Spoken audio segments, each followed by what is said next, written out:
આજની ધર્મકથા. પ્રણામ. મહારાજા વિક્રમાદિત્ય એક વાતો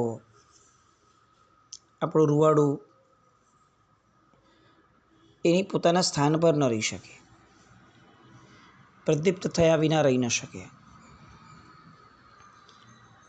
32 કરોડ રૂવાડાઓમાં જે વ્યક્તિના ફક્ત અને ફક્ત જિજ્ઞાસા અને સાહસનો સંચાર હતો, એવો આ વ્યક્તિ લાગે. એક વાતો સાંભળીને એવું લાગે કે આટલા બધા પરાક્રમ આ માણસ કરતાં કરતાં થાક્યા નહીં હોય. કેટલી વાર એવું પણ લાગે કે કેટલીક વાતો તો સાવ કાલ્પનિક લાગે છે કે આટલું પરાક્રમ થોડી એક વ્યક્તિમાં હશે. પણ એટલું ચોક્કસ છે કે આ લખનાર જે છે ને એ પૂર્વાચાર્યો છે. એટલે નિશ્ચિતપણે એમ કહી શકાય કે અતિશયોક્તિ વિનાની વાત હશે.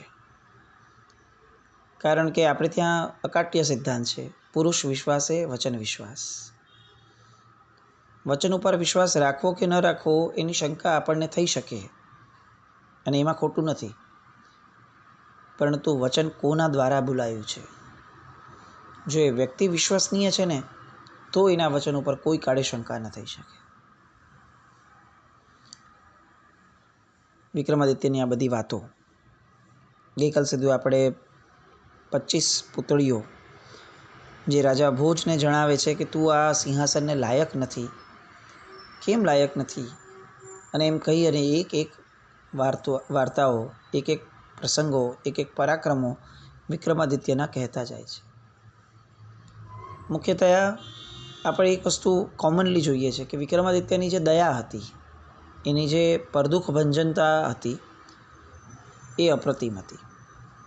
અને એટલે જ આપણા વચનના ઉચ્ચારોમાં કદાચ કંઈ આવતું નથી, પરંતુ વિક્રમાદિત્ય માટે જ્યાં જ્યાં પુસ્તકો લખાયા, એમના ચરિત્રો રચાયા, ત્યાં એક વસ્તુ, એક વિશેષણ પૂર્ણપણે દરેક જગ્યાએ વાપરેલું છે, પરદુખ ભંજન. અને આ દરેક પ્રસંગો એની સાક્ષી પૂરે છે. કેટલી મહેનતથી કોઈક વસ્તુ પામ્યા હોય અને કોઈ એક વ્યક્તિનું દુઃખ જોઈ અને તે વસ્તુ અમૂલ્ય હોવા છતાં બહુ સાહજિકતાથી આપી દે છે એ વિક્રમ. અને એટલે જ એ પરદુઃખ ભંજન કીધા. અને એવા પરદુઃખ ભંજનની સંવત્સર આપણે ઉજવીએ, અને તેમ છતાં પણ આપણને એના આવા પરદુઃખ ભંજનતાના પ્રસંગો વિશે કોઈ ધ્યાનમાં જ ન હોય, કોઈ ખ્યાલમાં પણ ન હોય. એ કેટલી કમનસીબી છે. ઘણા બધા લોકોના મંતવ્યો આવે છે કે આ પ્રસંગ હજી લાંબા સમય સુધી લઈ શકાય અને વિસ્તારથી લઈ શકાય. વાત સાચી છે, આપણે આગળ પણ આ વસ્તુ લીધી છે. પણ મૂળ મુદ્દો આ છે કે એક વ્યક્તિની આટલીક વાતો પણ જો આપણને સ્પર્શી જાય છે, તો આજે આપણા જીવનના કેટલા વર્ષો ગયા, આપણે આ વાતોને ક્યારેય સાંભળવા માટેના ભાગ્યશાળી પણ નથી થયા. સમાજ આટલો સુષુપ્ત કેમ છે? અને ચલો સુષુપ્ત છે, અગ્રીડ, અત્યાર સુધી છે, એ બધું આપણે જોયું છે, બધા પ્રશ્નો. તો આપણે હવે સિંગલ પર્સનાલિટી છીએ, ભલે એકલા છીએ, પણ આપણે હવે શું કરી શકીએ છીએ? એ કાર્ય તો કરીએ. ઘણીવાર વસવસો રહે છે કે આપણને આ ન મળ્યું, આપણને આ ન મળ્યું, આપણને આ ન મળ્યું. આપણે આપી શું શકીએ છીએ? એ વિચારણા તરફ પોઝિટિવલી આગળ વધીએ તો આ પ્રશ્નો ઊભા કરી અને મતલબ રહેશે. નહીં તો વિષાદ અથવા ફરિયાદ, આ બેમાંથી આપણે ક્યારે બહાર જ નહીં આવીએ. એટલે આ પ્રસંગો આપણી આવતી જનરેશન સુધી કઈ રીતે પહોંચે, અને ઓથેન્ટિકલી આ પ્રસંગો પાઠ ઉપરથી અથવા એવી રીતે લેવાય કે જેના કારણે વિક્રમાદિત્ય જે સમયે જૈનત્વ સ્વીકારે છે અને પછી મહાન થાય છે એમ નહીં, સર્વાંગે એ જીવ્યા હતા. એનું સર્વાંગી જીવન લોકોની સામે મુકાવવું જોઈએ, નિષ્પક્ષપાતપણે. આપણે એવી રીતે ન કરી શકીએ કે એમના જૈન થયા પછીના ભાગને આપણે હાઇલાઇટ કરીએ અને એની પહેલાંનો ભાગ અથવા જૈનેતર ધર્મો માટે એમણે કરેલી વસ્તુઓ, એ વસ્તુઓને આપણે જરા પણ ફોકસમાં ન લાવીએ એવું નહીં. સાહિત્ય એ સાહિત્ય છે, ઇતિહાસ એ ઇતિહાસ છે. ઇતિહાસ શબ્દની વ્યાખ્યા જ બહુ સરસ રીતે મૂકી છે. ઇતિ એટલે કે એ પ્રમાણે, હા અને સ એટલે થયું હતું, ખરેખર થયું હતું. એ પ્રમાણે ખરેખર થયું હતું એટલે ઇતિહાસ. તો પછી આપણાથી એમાં આપણી મતિ પ્રમાણે અથવા આપણી રુચિ પ્રમાણે બદલાવ કેવી રીતે લવાય? આપણે 25 પુતળીઓની વાત સુધી વિક્રમાદિત્યની વાતને જોઈ હતી. રાજા ભોજ 26મા દિવસે પણ સવારે આવે છે અને ત્યારે આનંદપ્રભા નામની પૂતળી જે છે એ ભોજ રાજાને ના પાડે છે કે જો વિક્રમાદિત્ય જેવું સાહસ હોય ને તો જ હે માલવેશ્વર તમે આ સિંહાસનને સુખેથી બેસજો. એ સાહસ કેવું હતું તો કે એકવાર ઇન્દ્રએ વિક્રમાદિત્યના સાહસની પ્રશંસા કરી. બે દેવ એની પરીક્ષા કરવા આવે છે. એમાંથી એક દેવ જે છે એ નગર બહાર વૃદ્ધ ગાયનું સ્વરૂપ બનાવે છે. વિક્રમ નીકળ્યા છે નગરચર્યા પર અને ઠંડી સખત શરૂ કરાવે છે. દેવો હાડ થીજી જાય એવી ઠંડી છે. આ બાજુ એ ઠંડીમાં ગાયનું રક્ષણ કરવા માટે વિક્રમાદિત્ય જેવા આવે છે એવું તરત સામેથી સિંહ ગર્જનાનો અવાજ કરાવડાવે છે. એટલે વિક્રમાદિત્ય એકદમ અડીખમ ઊભા છે કે હું આ ગાયનું આ સિંહથી રક્ષણ કરીશ, મારા આશ્રય આવી છે. જુએ છે તો ઠંડીમાં ગાય ધ્રુજી રહી છે એટલે પોતાના જે વસ્ત્રો છે એ બધા એ ગાયને ઓઢાડી દે છે. માયાવી સિંહ આવે છે તો એ સિંહની સામે લડે છે અને લડતા લડતા સિંહને મારી નાખે છે. અદ્ભુત પરાક્રમ કરે છે અને ગાયની રક્ષા કરે છે. અને આ વખતે એ જ સમયે એક પોપટ, પેલો દેવ જ છે પણ એ પોપટ બનીને આવે છે અને કહે છે કે ગાયને માટે તું તારું અમૂલ્ય જીવન શા માટે આપી દે છે? આ સમયે વિક્રમ એને જવાબ આપે છે કે શુક્રાત, તમે તમારા સ્થાને જાઓ. હું તો આ ગાયની રક્ષા માટે પ્રાણ પણ આપવા માટેની મારી તૈયારી દેખાડું છું. આખી રાત નહીં, દિવસોના દિવસો પણ જો આમ ઊભા રહેવું પડે તો હું ભરીશ. એક સિંહની આખી ફૌજ આવે તો હું લડવા તૈયાર થઈશ, કારણ કે આ ગાય એ મારા આશ્રય આવી છે. અને વિક્રમ રાજાના આશ્રિત બનેલી એક પણ વ્યક્તિ દુઃખી થાય એ કોઈ કાળે ચાલે નહીં. મારે પ્રાણ આપવા પડે તો એની ચિંતા નથી, પણ મારા એક પણ આશ્રિતને હું દુઃખી થવા દઉં એ શક્ય નથી. દેવો પ્રસન્ન થાય છે, પોતાના મૂળભૂત સ્વરૂપમાં આવે છે અને આખી જે લીલા છે એ લીલા સંહરી લે છે. વિક્રમ રાજાની સ્તુતિ કરે છે અને જતાં જતાં કામદૂધા નામની ગાય એ વિક્રમને ભેટ આપે છે. વિક્રમ કામદૂધા ગાય લઈ અને રાજમહેલમાં પહોંચે છે અને રસ્તામાં એક ગરીબ બ્રાહ્મણ યાચના કરે છે. વિક્રમ પાસે કંઈ જ નથી અત્યારે, નગરચર્યા પર નીકળ્યા હતા એટલે કંઈ લઈને નહોતા નીકળ્યા. યાચક ખાલી હાથે પાછો કેવી રીતે જાય?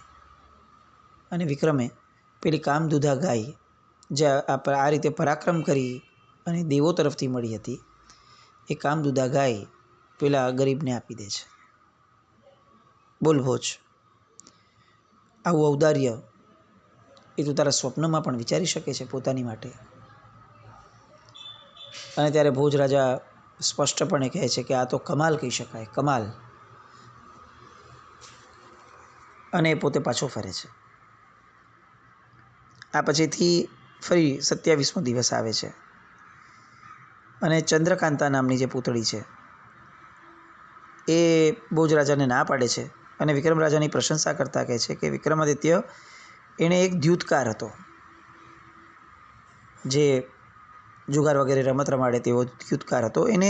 એને એક ઈચ્છા થઈ જે એણે વિક્રમ પાસે રજૂ કરી કે 2 પહાડની વચ્ચેથી જો તું જળ લાવીને આપે તો મારું આ દ્યુત જે છે એ દ્યુતની એક શરત મારી પૂરી થાય. ટેકનિકલી દ્યુતકાર છે, નબળી રમતો, નબળી વાતો અને જુગાર, એની સહાય કેવી રીતે કરાય? પણ વિક્રમ રાજાને પેલો દ્યુતકાર જે છે એ વિક્રમના શરણે થાય છે, એના આશ્રય આવે છે અને વિક્રમ એને સલાહ આપતા કહે છે કે તું આ કાર્યમાંથી બહાર નીકળ. અને પેલો કહે છે કે આ છેલ્લો દાવ રમી લે, મારી માટે જો કોઈ આ કરી આપે તો હું ચોક્કસ મારું આખું જીવન જે છે એ હું પવિત્ર ગાડીશ, હું પછી આજ પછીથી દ્યુત નહીં રમું. અને ત્યારે વિક્રમાદિત્ય રાજા એ દ્યુતકાળને જે જોઈએ છે એ કાર્ય કરવા માટે પોતે કમર કસે છે, બે પહાડની વચ્ચે આવે છે અને ત્યાં અઠ્ઠમ કરે છે, સાધના કરી ત્યાંના જે ક્ષેત્રદેવ છે એને પ્રસન્ન કરે છે. ક્ષેત્રદેવતા આગળ વાત કરે છે, ક્ષેત્રદેવતા ઘસીને ના પાડે છે. આગ્રહ કરાયો કે મારા આશ્રય આવેલો વ્યક્તિ છે, હું મરી જઈશ પણ હું આ વચન જે એને આપ્યું છે પૂરું કરાવડાવીશ. અને ત્યારે ક્ષેત્રદેવતા એને કહે છે કે તું એક કામ કર, તારા મસ્તકનું બલિદાન આપી દે તો હું કરાવું. અને એક ક્ષણનો પણ વિચાર કર્યા વિના વિક્રમ રાજા પોતાના મસ્તકનું બલિદાન આપી દે છે. દેવ પ્રસન્ન થાય છે, વિક્રમને પુનર્જીવિત કરે છે અને પથ્થરની વચ્ચેથી પાણી કાઢે છે.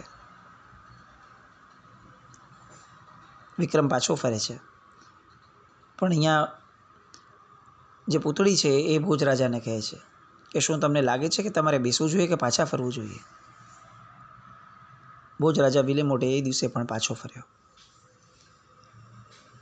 એક પછી એક પ્રસંગો જે એમની નિસ્પૃહતાને દર્શાવી રહ્યા છે વિક્રમાદિત્યની. આપણને બહુ જ અંતઃકરણથી એવું લાગવું જોઈએ કે આવી વ્યક્તિના આલંબને જ જીવન જીવવું જોઈએ. ઈસવીસન શબ્દ વાપરવા પહેલાં આપણા પેટમાં શૂળ રેડાવવું જ જોઈએ, આપણા મસ્તકમાં ઘા લાગવો જ જોઈએ કે આપણે કોના આશ્રયે અને કોના આલંબને જીવવું છે. વિક્રમ સંવત બોલી અને આવા વિક્રમાદિત્ય રાજાના વંશજ છીએ, એના અનુયાયીઓ છીએ, આવું ગૌરવ વધારવું છે આપણે કે પછી વાર તહેવારે ફક્ત અને ફક્ત ઈસવીસન અને એ જ પ્રમાણે વ્યવહાર પણ સાચવવો અને મનમાં પણ એને જ ઠસાવી દેવું. એવું કરી અને ઈસુના અનુયાયી હોઈએ, એના અનુમોદક હોઈએ, એવી રીતે જીવવું છે.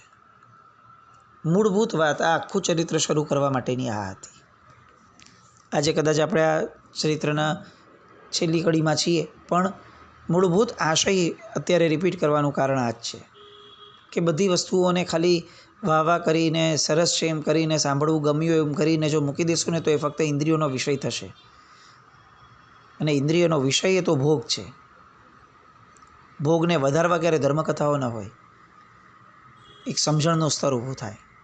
કદાચ જરૂર પડે અને બાહ્ય જે જીવન છે એ વ્યવહાર છે એની માટે ઈસવીસન બોલવું પડે તો વસ્તુ અલગ થઈ. પણ આપણી પોતાની વ્યક્તિગત માન્યતામાં દ્રઢ થવું જોઈએ કે ભાઈ ખરેખર સંવત્સર મારે તો ચલાવવું હોય તો હું વિક્રમનું ચલાવીશ. આ ભાવ મનમાં દ્રઢ થતો હોય ને તો આ બધી વાર્તાઓ કામની છે. નહીં તો કેટલાક દિવસ માટે ચર્ચા અથવા કેટલાક દિવસ માટે વિચારણા થાય અને વાત પૂરી થઈ જાય, એના જેવી સ્થિતિમાં આવી જશું આપણે. 28મી પૂતળી રૂપકાંતા. એ પણ ભોજને બેસવાની ના પાડે છે અને વાર્તા કરે છે કે એક વખત વિક્રમે દેવીના મંદિરની અંદરમાં બળાત્કારે જે લોકોને બલિદાન માટે લઈ જવામાં આવતા હતા એવા 4 મનુષ્યો એને બલિદાન અપાતા રોક્યા. પણ જે બલિદાન આપે છે એમ કહ્યું કે એમ નહીં, અમારે તો 32 લક્ષણો પુરુષનું બલિદાન આપવાનું જ છે. તો વિક્રમ કહે છે કે હું 32 લક્ષણો છું, લે મારું બલિદાન આપ. અને એમ કરી અને દેવી આગળ પોતાનું બલિદાન આપવાની તૈયારી બતાવે છે. દેવી એનો પરોપકાર જોઈ અને ખૂબ પ્રસન્ન થાય છે અને વિક્રમ માટે અભયદાન આપે છે કે જા હું તારું બલિદાન ક્યારેય નહીં લઉં અને તું ક્યારેય પણ આ વસ્તુની અંદરમાં જે માંગીશ તે આપીશ. અને એક વરદાન આપે છે. એ વરદાનની અંદરમાં વિક્રમાદિત્ય કંઈ પણ માંગી શક્યા હોત, પણ એમણે દેવી પાસે ફક્ત એક જ વાત માંગી કે આ જે 4 વ્યક્તિઓ છે ને એમને અભયદાન આપો અને આજ પછીથી આવી રીતે કોઈ વ્યક્તિઓનું બલિદાન તમે નહીં લો, આવું મને વરદાન આપો. સ્વયં દેવી એમ કહે છે કે જ્યારે તને પોતાની જાત માટે બલિદાન આપવાની વરદાન માંગવાની વાત હતી તું કેટલું માંગી શક્યો હતો. દેવી પ્રસન્ન થઈ છે. પણ ત્યારે વિક્રમ કહે છે કે મારા રાજ્યની અંદરમાં મારા હોતા છતાં જો એક વ્યક્તિ પણ દુઃખી હોય તો હું પરદુઃખ ભંજન નામનું બિરુદ ધરાવવું એ કેટલું અસંગત છે. મારી માટે મારી પ્રજા સુખી તો હું સુખી, એ જ મારું વરદાન. આવા રાજાઓના રાજ આ ભારત વર્ષમાં, આર્ય વર્ષમાં થયા છે. રાજાશાહી અને લોકશાહી વચ્ચેનો ભેદ એ બહુ બોલવા જેવો નથી, સમજવા જેવો છે. અને એટલે જ મનમાં સતત આ ભાવને ઘૂંટવા જેવો છે કે આપણે જે ક્ષેત્રમાં રહીએ છીએ તે ક્ષેત્રની અંદરમાં ગમે તેમ કરીએ ને પાછી આવી રાજાશાહી પાછી આવે કે જેમાં વિક્રમાદિત્ય જેવા રાજાઓનું બીજ આપણને પ્રાપ્ત થાય. 29મી પૂતળી આવે છે. ભોજને ના પાડે છે અને એક પ્રસંગ કહે છે કે એકવાર એક જ્યોતિષી સમુદ્રશાસ્ત્રનો જાણકાર એ બધું ભણીને આવે છે. અવંતી આવતો હોય છે ત્યાં રસ્તાની બહાર એણે એક 32 લક્ષણના પુરુષને જોયો કે જે દુઃખી હતો અને લાકડાનો ભાર ઉપાડતો હતો. એ સામુદ્રિક પછી અવંતીમાં પ્રવેશ કરે છે અને એણે રાજાના સામુદ્રિક શાસ્ત્રો વિશે જોયું તો આ વિક્રમાદિત્ય રાજાની અંદર તો એને એક પણ લક્ષણ જણાયું જ નહીં. એટલે એ એના શાસ્ત્રોને બાળી નાખવા ઈચ્છે છે કે આ તો કેટલું ખોટું છે કે 32 લક્ષણો માણસ દુઃખી છે અને એક પણ લક્ષણ નથી એવો નિર્લક્ષણી માણસ, એ તો રાજા થઈને બેઠો છે. અને રાજા પાસે જાય છે. રાજા એને વાત પૂછે છે કેમ આટલો દુઃખી છે? તો કે રાજા આ સામાન્ય શાસ્ત્રો જે છે ને એ બીજા બધા કરતાં પણ બળવાન લાગે છે, આ સામુદ્રિક શાસ્ત્ર તો જરાય બળવાન નથી. વિક્રમાદિત્યને કહે છે એ સમયે એનો ઈગો હર્ટ થવો જોઈતો હતો કે એ પોતાને નિર્લક્ષણો કહે છે, પણ એને કહે છે કે એવું નહીં, તું બરાબર જરા ચકાસ, કંઈક ને કંઈક ફરક હશે. સામુદ્રિક શાસ્ત્ર ફરીથી ખોલે છે. વિક્રમ રાજા એની સાથે બેસે છે, પોતે પણ સમજે છે અને પેલાને ખ્યાલ આવ્યો કે અચ્છા આમાં શાસ્ત્રમાં એવું લખ્યું છે કે 32 લક્ષણો પુરુષ ભલે હોય પણ જો એના પગની અંદરમાં એટલે એના તાળવાની અંદરમાં જો એક આવું ચિહ્ન હોય તો એ દરિદ્ર જ રહે. એટલે તરત ભાગે છે અને પેલા જે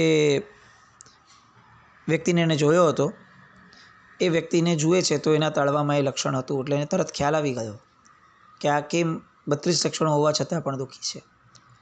પણ એને ફરીથી પ્રશ્ન થયો કે તો આ સુખી કેમ છે, આ તો નિર્લક્ષણો છે. એટલે પાછા સમુદ્ર શાસ્ત્રના પોથાઓ ફેરવે છે અને એમાં એને વાંચવામાં આવે છે કે જે વ્યક્તિના આંતરડાઓ કાબરચિત્રા હોય તે લક્ષણ રહિત હોવા છતાં પણ સુખી રહે છે. હવે આની પરીક્ષા કેવી રીતે કરવી? એટલે શાંત થઈને બેઠો હોય છે. વિક્રમ ફરીથી પૂછે છે કે શું થયું? તો કે છે આવી વિમાસણ થઈ છે. તો વિક્રમ કે બસ આટલું જ, લે, એમ કરીને પોતાની આગળ જે છરી પડેલી હતી એ છરીથી પોતાનું પેટ ચીરે છે અને પેટ ચીર્યા પછીથી પોતાના આંતરડા દેખાડે છે. ત્યારે ખબર પડે છે કે અચ્છા આ તો આંતરડા પણ કાબરચિત્રા છે. અને પેલા સામુદ્રિક શાસ્ત્રી જે છે એને સમુદ્રશાસ્ત્ર ઉપર પૂર્ણ વિશ્વાસ બેસે છે, પણ એને એક વ્યક્તિને ફક્ત વિશ્વાસ બેસાડવા માટે પોતાના આંતરડા ચીરી નાખવા જેટલી પણ એક પ્રચંડ જે કહી શકાય એવી ભાવદયા, પરહિત ચિંતા એ આ વિક્રમાદિત્યમાં હતી. બોલ, તારામાં આવી પરહિત ચિંતા છે? એક વ્યક્તિના મનના પરિણામો બગડે નહીં એટલા માટે પોતાનું આંતરડું ચીરી નાખનાર એવો આ વિક્રમાદિત્ય છે ને એનું સિંહાસન છે. બોલ, તું એની પર બેસી શકીશ? ભોજ પાછો ફરે છે. 30મો દિવસ થાય છે. દેવાંગના નામની પૂતળી જે છે એને રોકે છે. એને એક પ્રસંગ કહે છે કે એક જ્યોતિષીએ રાજાને ભવિષ્યવાણી કરી કે હમણાં મહાભય થશે. અને એ જ એ અરસાની અંદરમાં એક વિદ્યાધર આવે છે અને પોતાની સ્વરૂપવતી સ્ત્રી જે છે એને એ વિક્રમાદિત્યને ભણાવીને જાય છે. તમે આને સાચવજો. પોતાના આશ્રય આવેલી સ્ત્રી છે એટલે સાચવવાનું વચન આપે છે. અને પેલા જે વિદ્યાધર છે એને માયાથી 2 વિદ્યાધરોનું યુદ્ધ કર્યું. એ યુદ્ધની અંદરમાં પેલી જે સ્ત્રી છે એના પતિના અંગોપાંગ કપાય છે. એટલે પેલી સ્ત્રીને એવું લાગે છે કે મારો પતિ હણાયો એમ કરી અને પોતે સતી બની જાય છે. પણ થોડાક સમયમાં વિદ્યાધર પાછો આવે છે અને પોતાની સ્ત્રી માંગે છે. બધી હકીકત જાણી કે આવું આવું દેખાયું એટલા માટે આ થયું હતું, પણ વિદ્યાધર માનવા જ તૈયાર નથી. એ વિક્રમાદિત્યને કહે છે કે મારી પત્ની તારા અંતઃપુરમાં જ છે. વિક્રમાદિત્ય રાજા કહે છે કે જો એ મારા અંતઃપુરમાંથી નીકળે તો માથું આપો. પેલો વિદ્યાધર બીજી વાર માયા કરે છે અને અંતઃપુરમાંથી જ એ સ્ત્રી જેવી પોતાની એક પત્નીને બનાવી અને એને દેખાડે છે કે જો આ સ્ત્રી તારે ત્યાં જ છે અંતઃપુરમાં. વિક્રમાદિત્ય જે છે એ સમજી નથી શકતો કે આ શું છે, પણ પોતાના વચન ઉપર હજી સુધી એકદમ કાયમ છે અને તરત જ પેલા વિદ્યાધરને કહે છે લે મારું માથું, એમ કરીને માથું કાપીને આપી દે છે. આ સાહસ ઉપર પેલો દેવતા આફરીન પોકારી જાય છે અને એને પુષ્પવૃષ્ટિ કરે છે અને ત્યાંથી ચાલ્યો જાય છે. કદાચ આ એકમાત્ર રાજા છે કે જેના પર દેવલોકમાંથી પુષ્પવૃષ્ટિ દેવોએ કરી છે. બોલ ભોજ, તારા જીવનમાં આવી કોઈ શક્યતા લાગે છે? અને પાછો વહી જાય છે.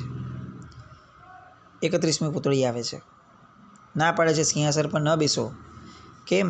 તો કે વિક્રમના જીવનમાં આવું બન્યું હતું કે જે ગૃહસ્થ જે છે પોતાનું નવું મકાન બંધાવે છે અને શુભ મુહૂર્ત એમાં જાય છે, પણ પડું એવો અવાજ થાય છે.